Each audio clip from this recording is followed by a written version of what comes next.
Glassware safety. Glassware is an amazing tool in a laboratory. It is capable of sustaining high and low temperatures, can be opaque or transparent in nature, and the materials to make it are in high supply. However, it still can be quite fragile, especially under certain laboratory circumstances. Combined with the potentially dangerous chemicals being mixed in lab glassware, this can lead to some dangerous situations. Glassware is designed for a specific purpose. It should only be used for that purpose. Makeshift apparatus may be unstable and could lead to accidents and injuries. Selecting glassware. When selecting glassware, determine the compatibility of the glassware with the chemicals or the process. Some chemicals react with glass or cause damage, etch glass. If your process involves temperature or pressure changes, ensure the glassware can withstand the changes. Examples: before working with glassware, always inspect it for flaws. If defects are discovered, the glass should be removed from service. Never carry a flask by its neck or a beaker by its side. Always use two hands carrying any glassware. Position one hand under the glass for support. Appropriate gloves should be worn when there is a risk of breakage. Example: inserting a glass rod, chemical contamination, or thermal hazard. When handling hot or cold glassware, always wear insulated gloves. Avoid physical stresses to the glassware. Where necessary, stabilize it by using clamps and platforms to relieve pressure. Never heat or cool glassware unless it is designed for those processes. Round bottom flasks are best for boiling liquids. Never set hot glass on a cold bench top. When storing glassware, remember to keep it away from shelf edges. Place glassware toward the back of benches or hoods. Remember, fume hoods and biosafety cabinets should not be used for storage. Don't let instruments roll around in drawers. Use drawer pads or slip-proof material. Vacuum and pressure operations. Vacuum or pressure operations can severely test glassware. Container walls must be able to withstand pressure differences. If the container is not strong enough, the container may implode. Round-bottomed or thick-walled flasks must always be used. Glassware designed for vacuum or pressure operations is rated for specific pressure limits. Glassware that has been repaired or shows signs of defect, flaw, or damage cannot be used in a vacuum system. When setting up a vacuum system, protective measures must be taken. Place all vacuum apparatus behind a blast shield or inside a fume hood. Remember to lower the sash of the fume hood. Always wear appropriate protective equipment, safety goggles, face shield, and gloves. Use PVC coated glassware whenever possible. If not available, cover flasks, drawers, and desiccators with tape or mesh. Heating and cooling glassware. Check with the glassware manufacturer to determine safe temperature usage. Most glassware can only be exposed to certain high and low temperatures.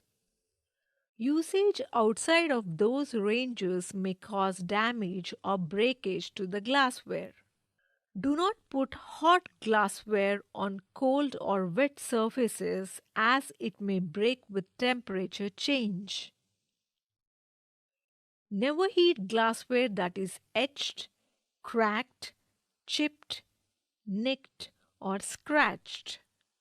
Glassware with thick walls, example, bottles and jars, should never be heated over a direct flame. Additionally, do not heat glassware directly on electrical heating elements. Do not look down into a vessel being heated. Cool all glassware slowly to prevent breakage unless using specifically designed glassware. Use care when removing glassware from ultra low temperature freezers, -70 to -150 degrees Celsius, to prevent thermal shock and cracking. For best results, immediately rinse the entire bottle under cold running water until thawing begins. Never place bottles directly from the freezer into warm water baths. When using a Bunsen burner, the flame should touch the glass below the liquid level. A ceramic centered wire gauze will diffuse the burner flame to provide more even heat.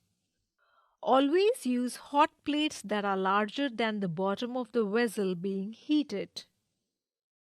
Thick walled glassware, example, jars, bottles, cylinders, and filter flasks, should never be heated on hot plates. Cleaning and drying glassware. Good lab technique necessitates the use of clean glassware. Glass must be physically clean, chemically clean, and in many cases sterile. Many glassware accidents occur during cleaning. Some reminders when washing and drying glassware are: eye protection and heavy duty slip resistant and chemically resistant gloves should be worn when washing glassware. Wash glassware as quickly as possible after use. The longer it is left unwashed, the harder it will be to clean. If necessary, allow harder to clean apparatus to soak in soapy water. Do not overload sinks or soaking bins. Keep glassware clear of the sides of the sink.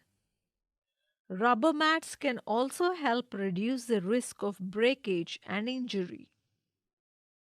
Never use worn out cleaning brushes, they can scratch or abrade the glass.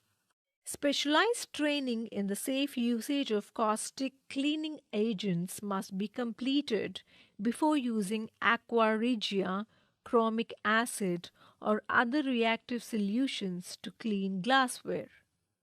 When drying glassware, place articles on towels, lined basket, or slip resistant pad. Be sure to place away from the edge of the bench. Large containers may be hung on pegs to dry.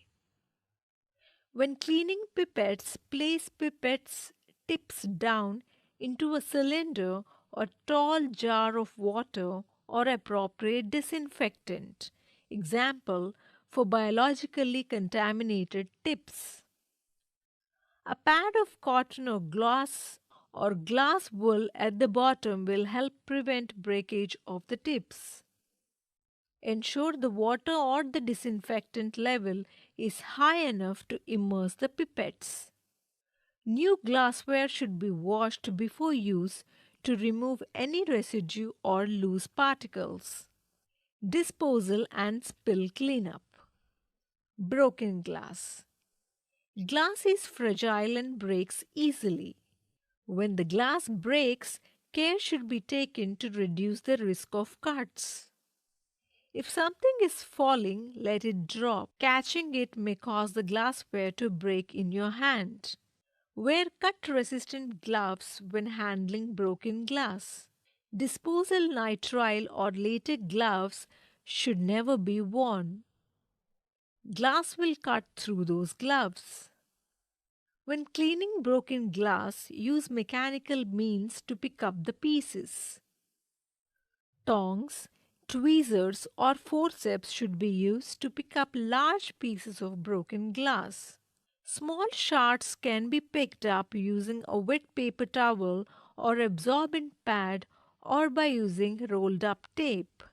Proper disposal ensures that others aren't injured by improperly disposed of broken glass. Contaminated broken glass. Place in rigid puncture resistant container, example Sharps container, as per CPCB and local regulations. For chemically contaminated broken glass, closed and sealed containers should be tagged as chemical waste. Uncontaminated broken glass. The uncontaminated broken glass may be disposed of in a broken glass box or uncontaminated waste box. Hazards. Cuts from the damaged or broken glass. Cuts from flying glass due to implosion following evacuation or mechanical shock or stress. Cuts from forcing plastic tubing, teats, or rubber bunks onto glass tubing, pipettes, or condensers that break. Cuts from broken glass and sharp items. Example, pasture pipettes disposed in ordinary waste bins. Burns from the heated glass. Poisoning following the cuts by contaminated glassware.